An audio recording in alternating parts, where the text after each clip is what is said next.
going on, guys? Welcome back to the LetDirtFly YouTube channel. Today we're just doing another garage update video. This is episode number 2. It's going to go over some things that we got coming up and also some things we just got done. So first things up, let's take a look at the new look of the 650 XMR called Killer Bee. Alright guys, and here she is. Got the bumpers all powder coated black, so now it looks 10 times better. Huge shout out to the guy Mike that does all the powder coating for us. He does a really good job. Got fingerprints all over it, of course, right now, but really changed the look of this quad. It was just way too yellow before, so kind of toned it down a little bit, and it looks awesome. So still coming up for this quad. Actually, one thing I forgot to post in the update video before was I'm getting a rad cover for this thing.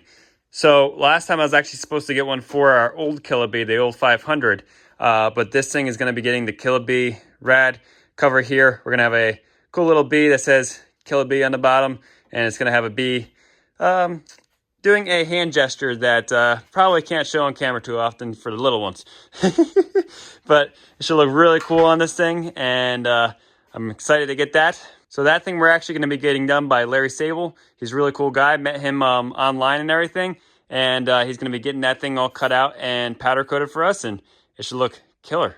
Now, one question I got asked a lot of when we did the 650 build in one day is why I didn't swap over the handguards and just change out the plastics on them. Reason being is actually this is going to be getting my black handguards off of my quad soon here, because again, we talked about in the last update, we're possibly going to be changing the color of my quad up, and the black actually is going to be too dull for it. We're going to be doing pretty bright colors on that thing, so really excited. So the black ones are going to be going on here. It's going to look killer on this setup. And yeah, I'm still undecided what I want to do with the wheels on this thing though, because the gray, I don't know. I mean, it doesn't look bad, but drop your comments down below. What do you think I should do with these wheels? I mean, they are pretty nice the way they are now. They're not too nicked up or anything because they don't have much time on them. But I mean, there's always room for making things look nicer and stuff, especially with the new bumpers and everything. It's going to look really cool. Now, I am still waiting on a rear bumper for this quad. I've been trying to watch Marketplace or eBay to see if I can get a used bumper, because condition, as long as it's just scratched and not dented, doesn't matter too much, because I am going to be getting it powder coated the same black that I did on the front. But we are going to be doing a rear bumper, like I said, on this quad. I got a lot of questions when I did on my quad, the parts needed, a parts list, all that fun stuff. So we're going to be doing a whole video that covers all that to help you guys out. So this way, if you guys have a model that didn't come with a rear bumper, we can get one on there for you. Now, another thing we're doing with the 650 XMR here is actually possibly changing out the tires themselves. So right now, I actually found a pretty good deal. If the guy still has them around Christmas time, down in Pennsylvania, a guy's got a set of 30-inch Terrachis that I think we're going to end up putting on this bad boy. Now, the reason I'm doing that is because we're actually going to be swapping these tires onto my dad's quad, which is that 2018 650 that we're going to be turning into an XMR here soon on the channel. So I think these are going to be perfect for my dad. They're pretty good on the trail, pretty good in the mud, not really good at anything, I guess you could say, but they're good all around. So that's kind of what we're going with his quad. This thing is going to go turn a little bit more mud style, but still, with Terrachis, you can still ride trails and stuff like that. So this thing's probably going to set Terrachis, and this thing will be ripping.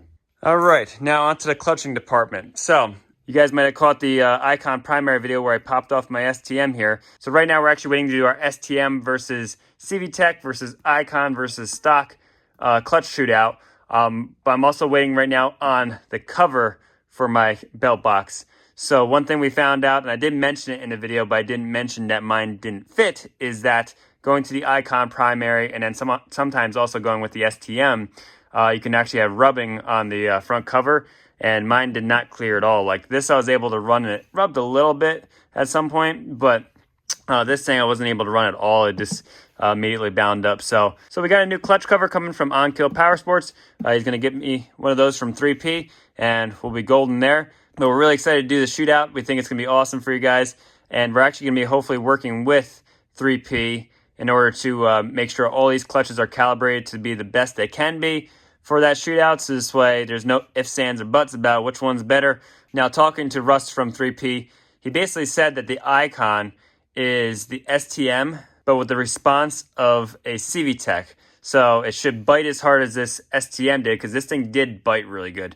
But it'll react way faster than this thing. This thing was pretty quick. I'm not going to lie. It worked really good. It's just with that new icon, it's so much, I believe, lighter. And just the way it moves and everything is way more efficient. And it makes the RPM come up way quicker. So really excited to see what that thing will do once we put it against the STM and the CVTech.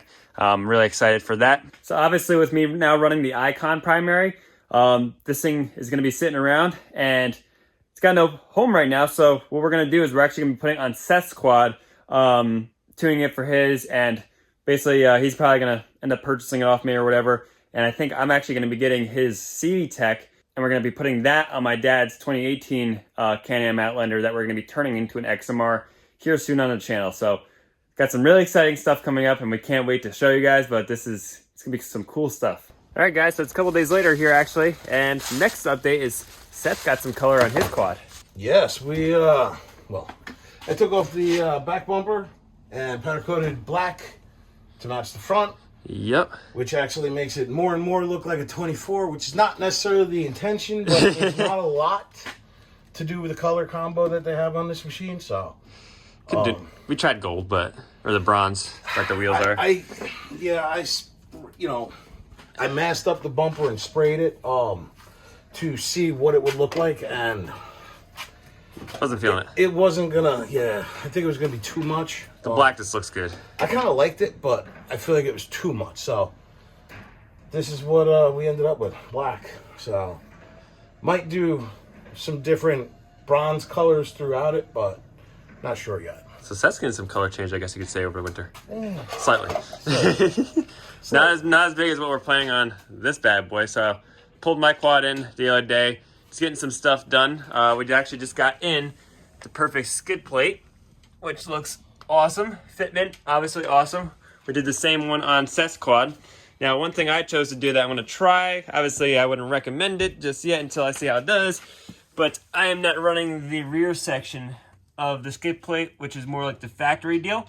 I just wanted a little bit more drainage and everything for mud and whatnot, and they never put anything there from the factory, so it should be okay. But if I run into any issues, obviously I got the rest of the skid plate right there. We'll just throw it on real quick.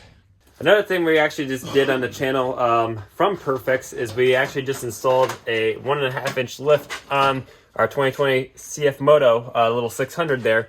That thing came out awesome. You guys might have seen a picture on our Instagram. We got some 28-inch Tarachis and killer. So that thing's gonna be going in the mud here soon, but we just have to wait for a axle boot because we found out that somebody... It's got a puncture. So it wasn't like a torn. It was an actual puncture. So, yeah, so Seth hit something, so no biggie. We just got to get that fixed up, and that thing will be ripping again soon. All right, and there she is. Not going to lie, it looks really good on Seth's quad. The red was a little too much. It was too much red. It's still too much red. this quad's a lot of red. It is. But you know what's funny? I'm doing the exact opposite of you when I do the color swap on this. Yeah. I'm literally going as bright as possible. You're going excessive. But no, this thing looks... I have my ideas. This thing looks good though, besides the freaking sun flare there. Just get it. Looks pretty dialed. So that's going to do it for this garage update video. Hope you guys enjoyed.